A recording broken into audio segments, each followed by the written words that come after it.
ఒకసారి శివుడి ఆశ్రమంలో బ్రహ్మ వచ్చాడు. కానీ శివుడు ఒక్క చూపులోనే ఎవరనేది గుర్తుపట్టేశాడు. అతను నిజంగా బ్రహ్మనా లేక ఇంకెవరోనా? ఇది తెలిసాక మీరు కూడా షాక్ అవుతారు. ఒకసారి చూడండి ఎవరో. అనేక యుగాల క్రితం త్రిలోకాలకు రాజైన ఇంద్రుడు ఒక్కసారి ధైర్యంగా శివుడి వద్దకు వచ్చాడు. కానీ ఎందుకో శివుడు దీవించలేదు. తనకు అసంతృప్తిగా అనిపించిన ఇంద్రుడు శివుడిని పరీక్షించాలని భావించాడు. ఇకపోతే ఒకరోజు ఇంద్రుడు బ్రహ్మ అనే రూపంలో శివుడి ముందు ప్రత్యక్షమయ్యాడు. అతనికి నమస్కరించాడు. శివుడు నెమ్మదిగా తన త్రినేత్రంతో చూశాడు. అప్పుడే ఆ మాయావేషం తెలిసిపోయింది. శివుడు చిరునవ్వుతో ఇలా అన్నాడు, ఇంద్ర, నీ మాయలను నేనే సృష్టించాను. నన్ను మోసం చేయాలనుకోవడం నీ యొక్క మూర్ఖత్వం. ఇంద్రుడు తల వంచి నిలబడ్డాడు. శివుడు కరుణతో ఇలా అన్నాడు, నీకు సర్వశక్తి కలిగిన రాజ్యం ఇచ్చాం, దానికి గర్వపడొద్దు.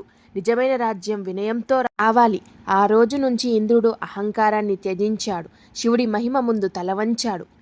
శివుని మహిమను పరీక్షించాలనుకోవడం నాశనానికే పర్యాయం.